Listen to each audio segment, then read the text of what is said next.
I recently received a question asking me what I thought about battery electric equipment, and to be honest, I chuckled when I read the question, not because I thought it was funny, no, not at all. I laughed because so far my opinion on them hasn't changed all that much, and with what's happening in the market right now, it's only made my opinion even stronger, if not completely justified.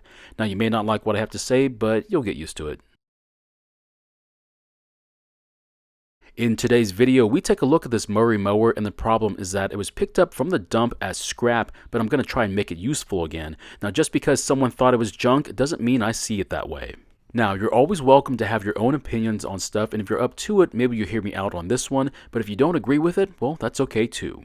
Now, I've already fixed this mower, and if you want to see that video, there should be a link to it at the top of the screen or at the end of this video, and I'm just going to use the video as a background while I talk about something that I have a very strong opinion on, and to be quite frank, you should as well. Now, to start off, would you rather use gasoline equipment or battery equipment? Or are you on the red team or the blue team? Do you prefer Coke over Pepsi, or would you rather have tea instead of coffee? Now, maybe you don't have a strong opinion on the items that I just mentioned, but you must certainly have a preference between them, and if you don't, well, I admire your lack of interest. Now, before we start to talk about the reasons why I don't prefer battery stuff, I want to talk about all the great things they do offer first. That way I can't be told that I can't see the bigger picture.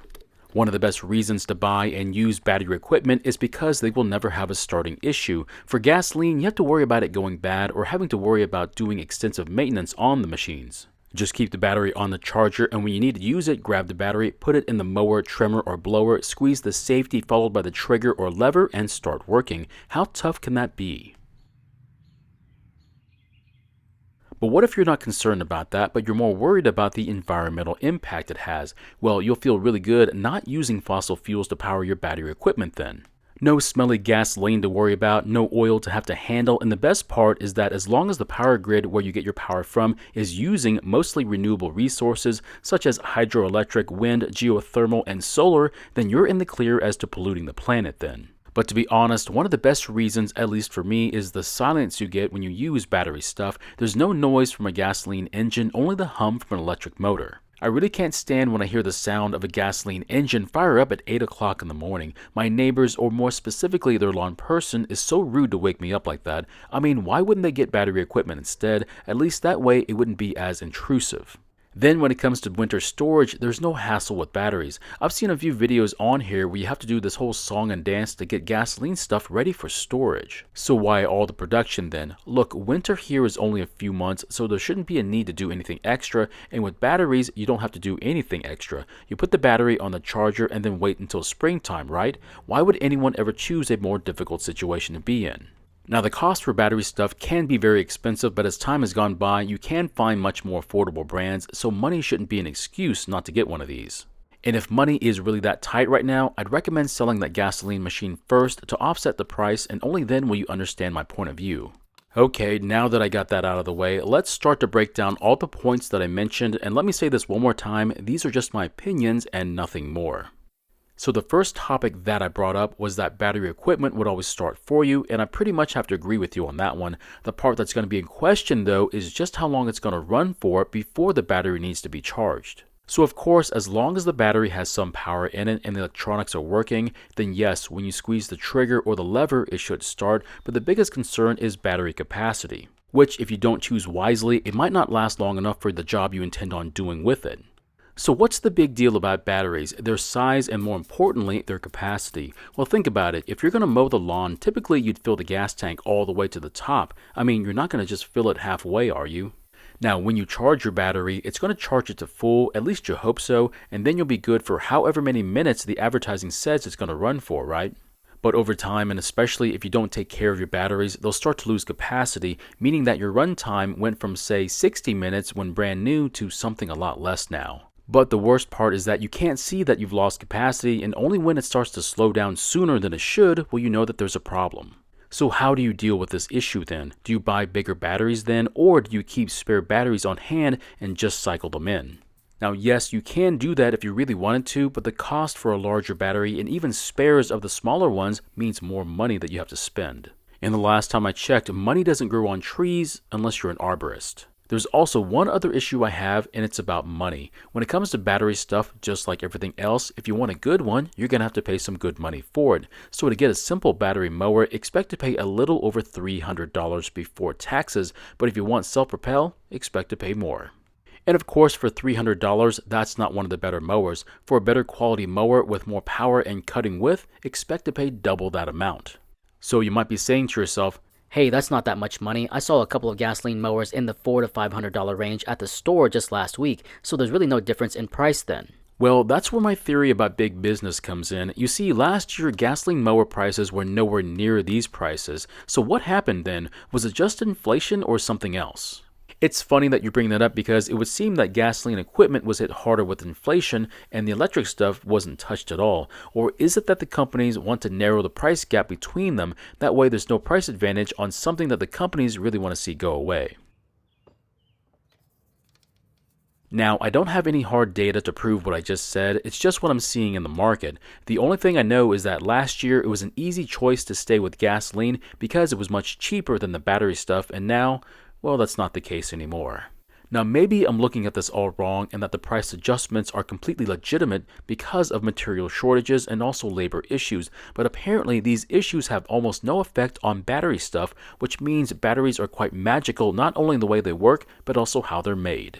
Speaking of how it's made, we're now at the wonderful part of the discussion where we talk about the environmental impact or the lack thereof when it comes to making battery equipment. So yes, burning fossil fuels and petroleum products is not good for the environment, but don't think that just because you're not burning lithium batteries that they have no impact either. That's far from the truth. Now, there are plenty of videos online showcasing not only the environmental impact, but the cultural impact as well in the areas where lithium is being mined. I really don't want to tell you what happens when large companies try to make money in third world countries, and if you're not aware of it, maybe a quick look online and you might understand where the material comes from and what effect it has on the environment. It's truly eye-opening and you might reconsider getting a new smartphone, but I doubt it.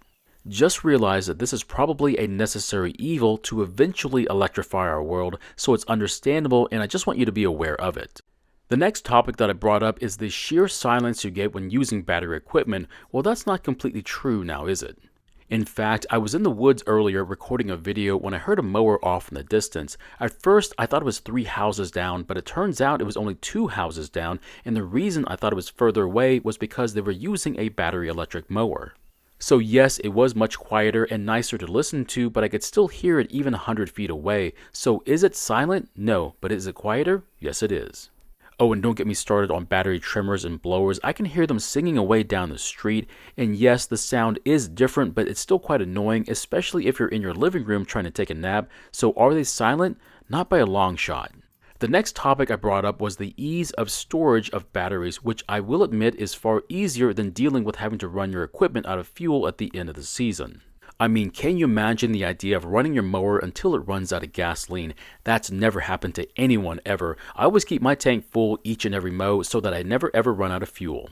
Seriously though, it's not that hard to do, but if you don't read your owner's manual for either gasoline or electric, then you're going to find out real quick and at a very hefty cost what happens when you don't follow the recommendations. Now, if you're expecting me to tell you how to make sure your batteries stay in good health so that you don't have to worry about losing capacity and eventually having to pay for another costly battery, I hate to disappoint you, but I'm not going to do that. However, if you want to look up a few videos on this platform on other people's recommendations, I think that would be a very smart idea. Otherwise, keep doing what you're doing and you shouldn't have any issues ever. Now, the best part, if you want to call it that, is that most all battery electric mowers are mostly made out of plastic. Only a few are retrofits of gasoline mowers that have been adapted to work with an electric motor. That means they're never going to rust, and also the last time I checked with the Society of Plastic Living, it means that they're basically going to last forever in our landfills, so at least your contribution will stay around for at least 100 years or so. Oh, there's one more thing that I forgot to mention at the beginning of the video, and that is if your battery equipment ever breaks down, don't worry about getting it serviced, there's going to be none of that. But then again, it was doubtful that you would take it in for service even if it was a gasoline machine either. One day, you're going to take that battery off the charger, load it into your mower, and then push it out of the garage and onto the lawn. Then it won't do anything except flash a red LED light on the control panel. I hope you're prepared on what to do next. Well, you've got at least two options, if not three. The first would be to call the helpline, and if you're wondering why they call it the helpline, it's because there's no real help at all. The second option would be to research what the issue might be, but then there's a good chance that even if you find the exact video for your specific problem, that you won't even bother trying it out. That only leaves you with one last option, which is to go to the same big box store you got this one from and to buy another one. But knowing you did everything right from the very moment it came out of the box. You read the manual, installed everything it told you to in the correct order, charged the battery, and then followed the recommendations for its care. If so, that means only one thing: you must have gotten a lemon. There's no other possible reason for it to have failed.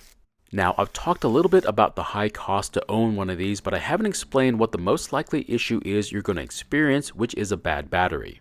Now, once you start looking at the prices for a replacement, you're going to find that the price for a single battery is almost 50% of a new mower, and that it would be better to just buy a new mower instead and either sell the old mower or just give it away and let someone else worry about paying for an expensive battery.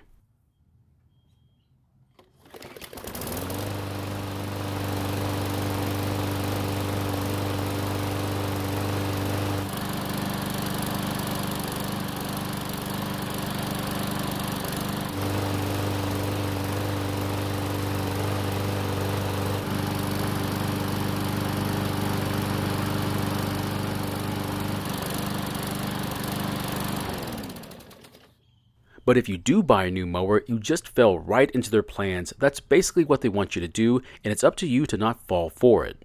And I hate to admit it, but it's the same plan they had for the gasoline machines as well, but luckily the aftermarket is there to support handy customers so that they can fix it themselves.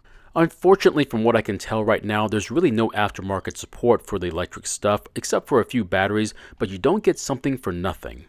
That means that aftermarket battery for your Ego mower that was half price of the OEM one is more than likely half the capacity as well, and there's a good chance it wasn't even made with good quality cells either. Now, if you want to buy electric equipment, I'm all in for it. In fact, depending upon if I can get approved for a big box store credit card, I might just pick one up for the channel, of course, and find out what it's like to live with. Now, you never know, I might just like it, or all my views about them will be confirmed, and then I'll continue to use my old battered Honda mower until something breaks on it, which forces me to fix it and then continue to use it. What a terrible cycle.